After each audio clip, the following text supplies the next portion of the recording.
Following the end of World War II, the world entered a new era, the atomic era. Throughout the 1950s, horror films represented the newfound fear of the bomb.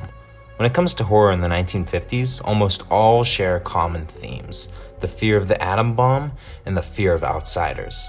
The Cold War was on the rise, and as people gained new fears, horror found new ways to exploit them. When it comes to horror from the 50s, it's often hard to separate horror from science fiction, as the two crossed over very often.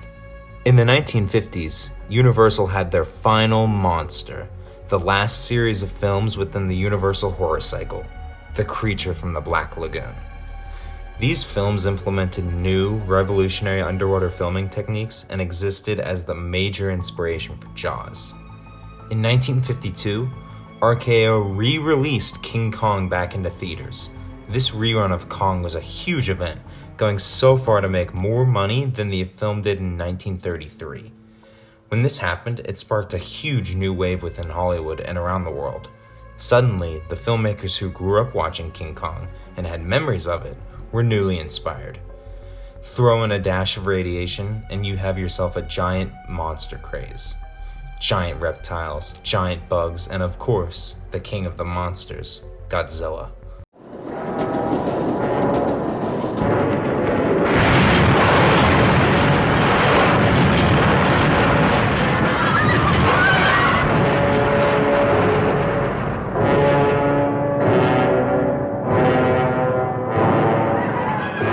It's impossible for me not to talk about Godzilla, not only because it's an incredibly important piece of film history, but it's also my favorite film of all time. Coming from Japan only 9 years after the bombings of Hiroshima and Nagasaki, this is the greatest monster film ever created. The original Godzilla exists almost entirely as an anti-nuclear piece. Godzilla himself is only an allegory for the bomb's destructive power.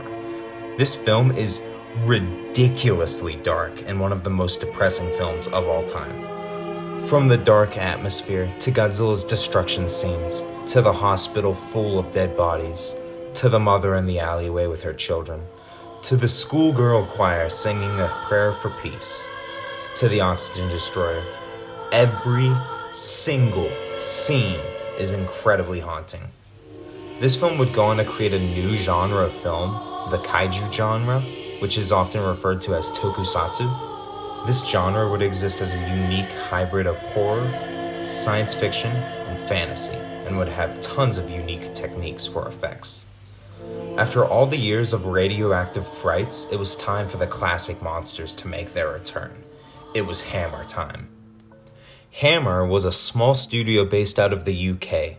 In the late 50s and 60s, they would resurrect the classic monsters, now in color with violence, blood, and sex.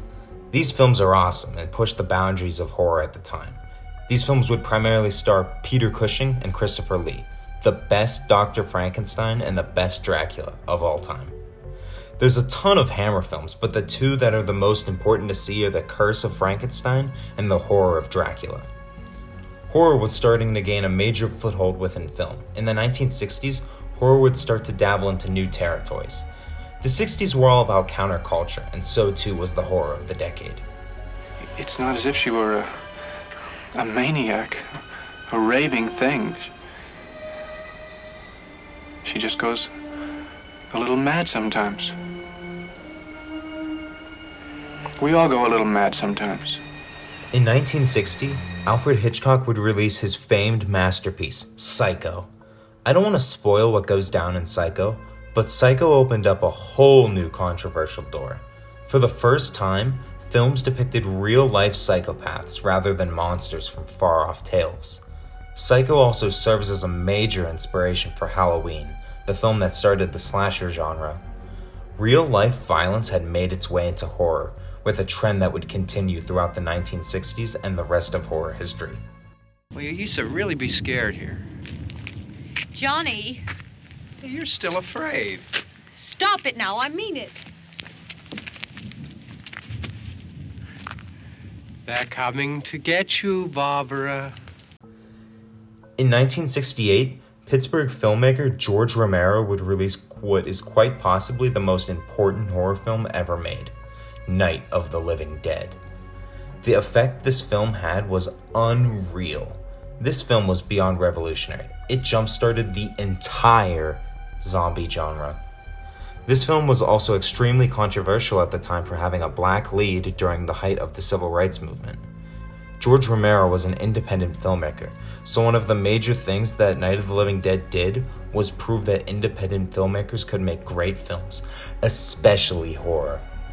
This would become a major trend going forward, with some of the best horror films of the last 40 years being independent. Night of the Living Dead was extremely gory and shocking for its audience at the time. This film resulted in the creation of the MPAA rating system.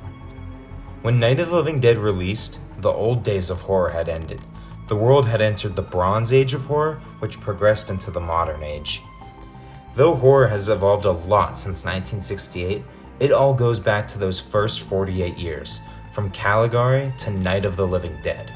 Horror was alive and well, and off to the races.